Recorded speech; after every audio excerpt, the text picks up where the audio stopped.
बहनें क्या होती हैं ये ज़माने को मेरे हुजूर ने बतलाया। आप जानते हैं हुजूर का ना कोई सक्का भाई था और ना कोई सक्की बहन थी।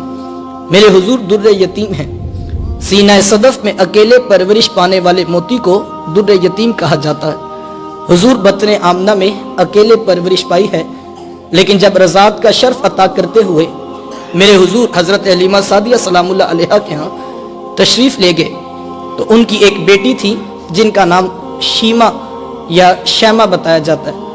वो रिश्ते में मेरे हुजूर की रज़ाई बहन लगती थी।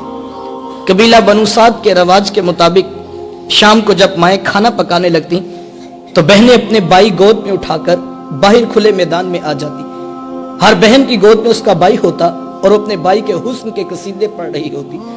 अगर किसी के भाई का रंग काला होता तो वो कहती, जनाब रंग काला है तो क्या हुआ, मेरे भाई के नकूश देखो कितने खूबसूरत है, इसकी उठी हुई नाक, इसकी झील जैसी खूबसूरत आंखें तो देखो कितनी प्यारी हैं। तो वो नकूश को मयारे हुस्न करार देती। और अगर किसी के भाई का रंग गोरा चिट्टा होता तो वो कहती, रंग नहीं तो कुछ नहीं, हुस्न तो होता ही सारा रंगत में है, मेरे भाई का रंग देखो कितना निखरा है। तो ये बहस मुबाहसा चल रहा होता और कोई बहन हार मानने को तैयार न होती।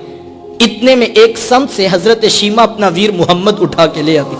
कहती, जरा मेरे वीर का मुकाबला भी तो करो ना। वो कहती, नहीं शीमा, तेरे वीर का मुकाबला तो नहीं ना, तेरा तो सारों का सरदार लगता है। कुतुब में आता है हजरत शीमा का सर फख्र से बुलंद हो जाता। वो हुजूर को सीने से चमटा लेती और दुआ देती, रब्बाना अब किलाना मुहम्मदा, शाला मेरे वीर मोहम्मद को नजर न लगे। आज मैं देख रही हूं बच्चों का सरदार है, कल अपनी आंखों से देखूं जवानों का भी सरदार बने। जिंदगी के लैलो नहार गुजरते गए, हजरत शीमा की शादी हो गई। मदनी दौर की कहानी है। इत्तेफाक से जिस कबीले में हजरत शीमा की शादी हुई थी, हुजूर के सहाबा की लड़ाई और जंग उसी कबीले से हुई। उनके कुछ बंदे कत्ल कर दिए गए, कुछ को कैदी बनाकर सहाबा मस्जिद नबवी में ले आए। अरब के रवाज के मुताबिक कैदियों को छुड़ाने के लिए कौम के सरदार फंड इकट्ठा करने के लिए निकले। हर दरवाजे पे जाकर दस्तक देते और फंड मांगते। चलते चलते हजरत शीमा के दरवाजे पे पहुंच गए। दस्तक दी तो पूछा कौन? कहा कबीले के सरदार हैं, फंड इकट्ठा कर रहे हैं, तुम भी अपना हिस्सा डालो। तो कहा कि ये फंड किस लिए इकट्ठा हो रहा है, ये रकम क्यों जमा की जा रही है? तो कहा मदीने में एक शख्स है, इद्दाए नबूवत रखता है, उसने हमारे लोग पकड़े हैं, हमने अपने कैदी छुड़ाने। तो कहा उसका नाम क्या है? किसी की जुबान से बेसाख्ता निकला, मुहम्मद सल्लल्लाहु अलैहि वसल्लम। एक अरसे के बाद हुजूर का नाम सुना तो आंखों में बेसाख्ता आंसू आ गए। कहा उसने तुम्हारे बंदे पकड़े? कहा हाँ उसने हमारे लोग पकड़े। कहा फिर फंड इकट्ठा करना छोड़ दो, मुझे साथ ले चलो। कहा तुम क्या करोगी?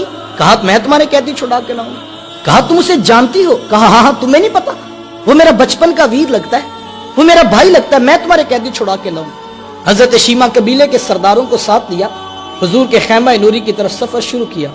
ये वो वक्त था जब अदब की आयतें नाजिल हो चुकी थी।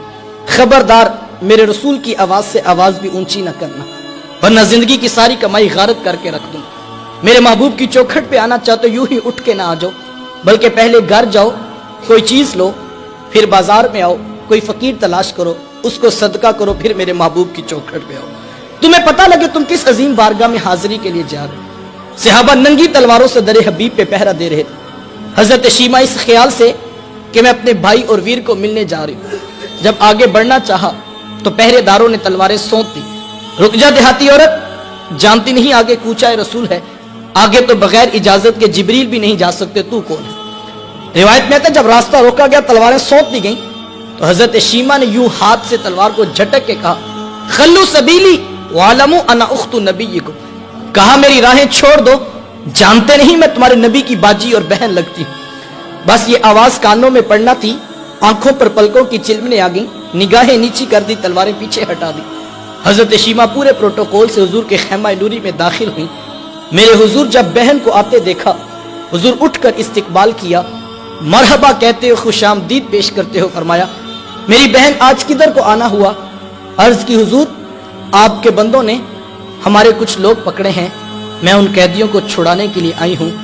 हुजूर फरमाया मेरी बहन, तूने आने की जहमत क्यों गवारा की, तू घर बैठे पैगाम बेच देती, मैं मोहम्मद तेरे कहने पे सारों को छोड़ देता।